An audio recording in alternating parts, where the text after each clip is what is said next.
दोस्तों आज के इस वीडियो में हम डिफेंस से जुड़ी दो बहुत बड़ी अपडेट आपके सामने लेकर आए हैं और ये दोनों ही अपडेट चीन को लेकर है, जिसमें हमारी पहली अपडेट में आपको बताएंगे कि कैसे ब्रिटेन के एक थिंक टैंक ने अपनी लेटेस्ट रिपोर्ट में भारत और चीन के बीच होने वाले युद्ध को लेकर बड़ा दावा किया। वहीं पर हमारी दूसरी अपडेट भारत के एक ऐसे कदम को लेकर है जिससे सीमा पर तनाव और भी ज्यादा बढ़ गया है और चीन अब काफी डरा हुआ लग रहा है, क्योंकि भारत ने 10,000 से ज्यादा सैनिकों की तैनाती करने का फैसला लिया है और इन्हें रवाना भी कर दिया है। इन दोनों ही अपडेट को इस वीडियो में हम समझने वाले हैं, इसीलिए वीडियो को अंत तक जरूर देखिएगा। तो चलिए शुरू करते हैं इस वीडियो को। दरअसल दोस्तों ब्रिटेन की एक काफी बड़ी और विश्वसनीय थिंक टैंक RUSI मतलब रॉयल यूनाइटेड सर्विसेज इंस्टीट्यूट की तरफ से एक रिपोर्ट जारी की गई, जिसमें उन्होंने दावा किया कि भारत और चीन के बीच में दूसरा युद्ध 2025 से 30 के बीच में हो सकता है। बता दें कि रॉयल यूनाइटेड सर्विसेज इंस्टीट्यूट दुनिया का सबसे पुराना और विश्वसनीय थिंक टैंक है, जिसमें कई बुद्धिजीवी एक साथ मिलकर डिफेंस और सिक्योरिटी पर बातचीत करने के बाद रिपोर्ट पब्लिश करते हैं, जिसकी वजह से रिपोर्ट की क्रेडिबिलिटी काफी ज्यादा है। अपनी रिपोर्ट में इस थिंक टैंक ने दावा किया है कि भारत और चीन के बीच में जो दूसरा युद्ध होगा वह चीन भारत इकोनॉमिक कॉरिडोर की वजह से होने वाला है, क्योंकि भारत चीन के इस प्रोजेक्ट की वजह से काफी थ्रेटेंड महसूस कर रहा है और चीन भी नहीं चाहता कि भारत इस प्रोजेक्ट पर कोई हमला करे, क्योंकि अगर हमने पाकिस्तान ऑक्यूपाइड कश्मीर पर हमला किया तो चीन का पूरा इकोनॉमिक कॉरिडोर बर्बाद हो जाएगा। इसीलिए चीन भारत को कमजोर करने के लिए पूर्वी लद्दाख में विवाद खड़ा कर सकता है। लेकिन आप सोच रहे होंगे कि आखिर सीपैक चीन के लिए इतना महत्वपूर्ण क्यों है, तो चलिए आपको समझाते हैं कि ये प्रोजेक्ट चीन की रीढ़ की हड्डी कैसे बनने वाला है। दरअसल दोस्तों आपको पता होगा कि चीन अपनी जरूरत का 90% क्रूड ऑयल मलक्का स्ट्रेट से आयात करता है। इसके अलावा चीन की अर्थव्यवस्था एक्सपोर्ट बेस्ड है, जिसमें इंडियन ओशियन काफी महत्वपूर्ण भूमिका निभाती है। लेकिन भारतीय नौसेना के पास हमेशा एक विकल्प है कि युद्ध के दौरान हम चीन के सभी व्यापार मार्ग को बंद कर सकते हैं,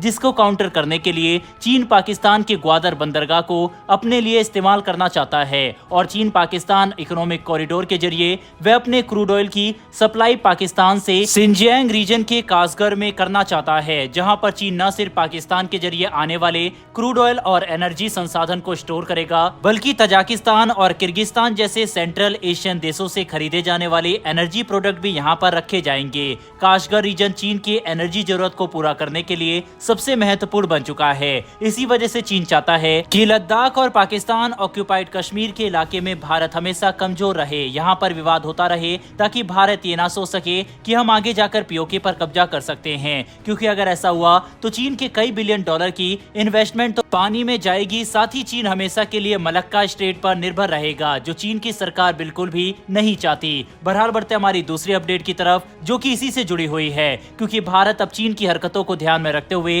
पहले से ही तैयारी कर रहा है, ताकि आने वाले समय में चीन भारत के ऊपर अचानक कोई हमला ना कर सके। ये सुनिश्चित करने के लिए कि हमारी स्थिति हमेशा मजबूत रहे और हम पाकिस्तान समेत चीन दोनों पर नजर रख सकते हैं, अब भारत ने 10,000 अतिरिक्त सैनिकों को चीन सीमा पर तैनात किया है। हमने इन सैनिकों की तैनाती का ऐलान कुछ समय पहले ही किया है। रेफरेंस के लिए आप अपनी स्क्रीन पर ब्लूमबर्ग के आर्टिकल का स्क्रीनशॉट भी देख सकते हैं। बता दें कि 10,000 अतिरिक्त सैनिकों की तैनाती एक काफी बड़ा इवेंट है, क्योंकि इतने सैनिकों की तैनात होने से हमारी मिलिट्री जो पहले से ही हाई अलर्ट पर थी अब और ज्यादा मजबूत बन जाएगी। चीन भी भारत से सटी सीमा के पास इंफ्रास्ट्रक्चर और मिलिट्री के हथियारों को लगातार मजबूत कर रहा है, जिससे ये बात साफ होती है कि दोनों देशों को अंदेशा है कि आने वाले समय में विवाद युद्ध में बदल सकता है और भारत चीन दोनों ही इसकी तैयारी कर रहे हैं। पर यह बात भी सच है कि भारत और चीन के बीच युद्ध सिर्फ जमीन पर नहीं बल्कि साइबर स्पेस, नेवल और इकोनॉमी हर स्तर पर होगी। बड़ी बात तो यह है कि एक्सपर्ट इस बात को स्वीकार करने लगे हैं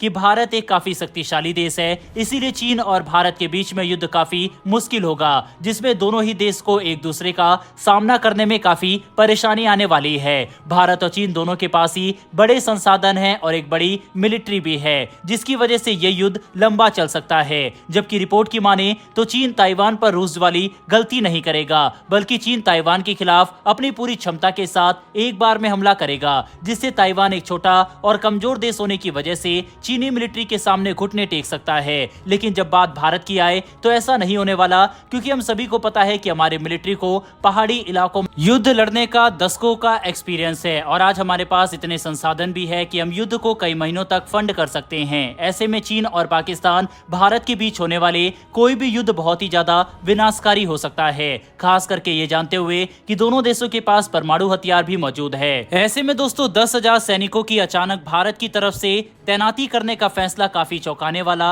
और इंटरेस्टिंग है। साथ ही इससे ब्रिटेन के इंस्टीट्यूट के दावे को भी बल मिलता है। वैसे दोस्तों आपके हिसाब से क्या 2025-30 के अंदर भारत और चीन के बीच युद्ध होने की आशंका है या फिर नहीं? इस पर अपनी राय कमेंट बॉक्स में लिखकर जरूर बताइएगा। साथ ही अगर आपको ये इन्फॉर्मेशन और वीडियो पसंद आई हो तो हमारी आने वाली डेली डिफेंस और वर्ल्ड अफेयर से जुड़ी ऐसी इंटरेस्टिंग वीडियो के लिए चैनल को सब्सक्राइब कर बेल नोटिफिकेशन को जरूर दबा लें। फिर मिलेंगे ऐसी एक नई वीडियो के साथ। धन्यवाद। जय हिंद।